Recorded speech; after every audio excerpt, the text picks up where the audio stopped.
बिस्मिल्लाहिर्रहमानिर्रहीम। अस्सलाम वालेकुम दोस्तों। हम में से अक्सर लोग सुबह के वक़्त या शाम के वक़्त पार्क के अंदर जाते हैं। पार्क के अंदर मुख्तलिफ़ क्यारियों के अंदर मुख्तलिफ़ किस्म की फूलदार बूटियाँ उगी होती हैं, जिन पर मुख्तलिफ़ रंगों की और मुख्तलिफ़ अक़साम के फूल होते हैं, और ये उस पार्क के मंज़र को बहुत हसीन व जमील बना रहे होते हैं। हर इंसान इन फूलों के पास जाता है, इनकी खुशबू को सूंघने की कोशिश करता है, इनके मुख्तलिफ़ खूबसूरत रंगों को देख के अपनी आँखों को तरोताज़ा करता है, उन फूलों को तोड़ना चाहता है, उनको तोड़ के अपने साथ लाना चाहता है। ये फूलदार बूटियाँ जिन पर ये खूबसूरत फूल उगते हैं, इनका जब बीज बोया जाता है तो ये बहुत थोड़े अरसे के अंदर ये बीज ज़मीन से निकलता है और उसके बाद बहुत तेज़ी के साथ ये बूटी बड़ी होती है, इस पर फूल लगना शुरू हो जाते हैं और बहुत जल्दी उस पार्क का मंजर तब्दील कर देते हैं।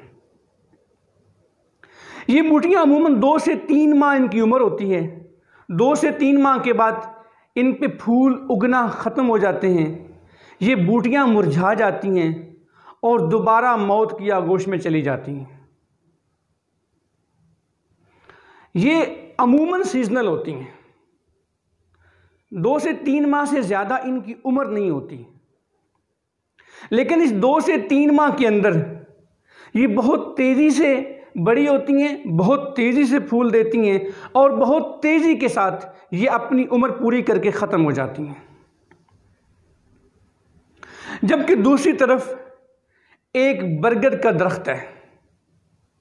कहा जाता है कि बरगद के दरख्त को पूरा जवान होने के लिए कम अज़ कम 100 साल का अरसा चाहिए होता है।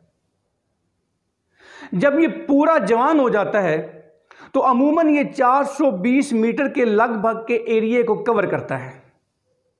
शिद्दत की गर्मी होती है, उस वक़्त ये अपने नीचे 1 या 2 बंदों को नहीं बल्कि कई 100 बंदों को अपने नीचे बिठा के उनको सूरज की तपती धूप से महफूज रखता है।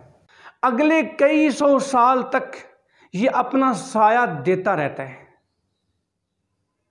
इसको उगाने वाला शख्स तो दुनिया से चला जाता है, लेकिन ये दरख्त अगले कई 100 साल तक उसकी आने वाली कई नस्लों को धूप से बचाता है। लेकिन इस बरगद के दरख्त को उगाने वाला इस बरगद की सारी ज़िंदगी का साया अपने लिए महफूज नहीं कर सकता।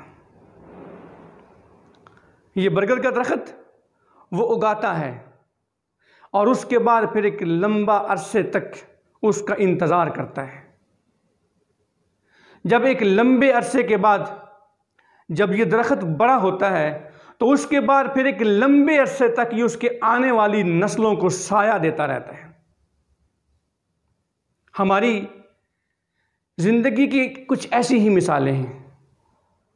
हम में से अक्सर लोग उन जड़ी बूटियों की मानद होते हैं जो बहुत तेज़ी से बड़े होते हैं, बहुत तेज़ी से ग्रो करते हैं, बहुत तेज़ी के साथ वो तरक्की के ज़ीने तय करते हैं, लेकिन बहुत तेज़ी के साथ वो बहुत नीचे आ जाते हैं।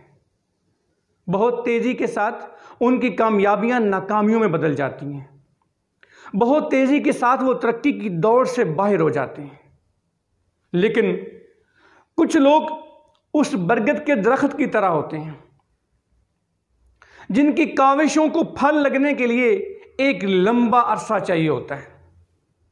ये अपनी ज़िंदगी के ऐसे मैदान का इंतखाब करते हैं जहां पर इन्हें फल मिलने के लिए बहुत लंबा इंतज़ार करना पड़ता है। लेकिन ये इस लंबे इंतज़ार के रास्ते का इंतखाब करते हैं और फिर वो लोग जो बहुत तेज़ी के साथ ऊपर गए होते हैं, ये उनसे बहुत आगे निकल जाता है।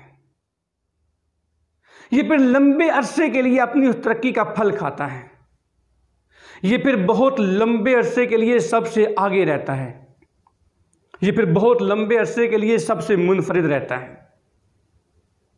दोस्तों, अब ये फैसला हमने करना है कि हमने उन जड़ी बूटियों की तरह बहुत तेज़ी के साथ ग्रो करना है और ज़िंदगी के चंद लम्हों के लिए सिर्फ दूसरों की खुशी और तस्कीन का बायस बनना है, या हमने उस बरगद के दरख्त की तरह एक लंबे सफ़र का इंतखाब करना है और फिर बहुत लंबे अरसे तक इंसानियत के लिए सुकून का बायस बनना है, फिर बहुत लंबे अरसे तक अपनी तरक्की को बरकरार रखना है, फिर बहुत लंबे अरसे तक अपनी ज़ात से जो फल है उससे दूसरों को मुस्तफ़ीद करना है।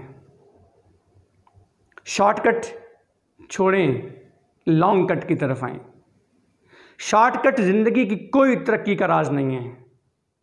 शॉर्टकट में किए हुए सारे के सारे काम बहुत मुख्तसर अरसे के लिए होते हैं। जो लोग ज़िंदगी में शॉर्टकट मारना चाहते हैं फिर ज़िंदगी उनके साथ शॉर्टकट मारती है। लेकिन जो लोग सब्र और हौसले के साथ उस बरगद के दरख्त की तरह तपती धूप का लंबे अरसे तक मुकाबला करते हैं, फिर वो अपनी ज़ात के साए से आने वाली कई नस्लों को महफूज कर लेते हैं।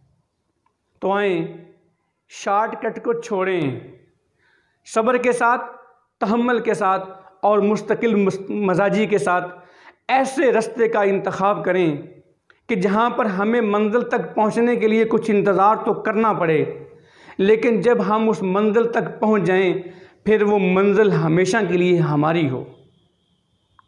आज तक ज़िंदगी के अंदर सबसे ज़्यादा कामयाब लोग वही ठहरते हैं जो शॉर्टकट नहीं मारते, जो एक लंबे अरसे का प्लान तरतीब देते हैं और एक बहुत बड़े मकसद के लिए जीते हैं। वो अपने उस बड़े मकसद के लिए अपनी ज़िंदगी का एक बहुत बड़ा अरसा गुजारते हैं। और यकीन जाने अक्सर मैंने देखा है शॉर्टकट मारने वालों को कुदरत फिर ज़्यादा मौका नहीं देती, लेकिन जो लंबे सफ़र का और बड़े मकसद का इंतखाब करते हैं उन्हें कुदरत फिर एक लंबा अरसा भी देती है। अल्लाह ताला हमें शॉर्टकट से निकल के मुस्तकिल मजाजी के साथ अपनी एक ज़्यादा देर तक और देर पा तरक्की की तरफ कामयाबी अता फरमाए। शुक्रिया। तो लाइक करें, शेयर करें और हमारे चैनल को सब्सक्राइब करें और कमेंट सेक्शन में अपनी कीमती राय से ज़रूर आगाह करें। इंशाअल्लाह हमारा और आपका साथ रहेगा आपकी सोच से लेके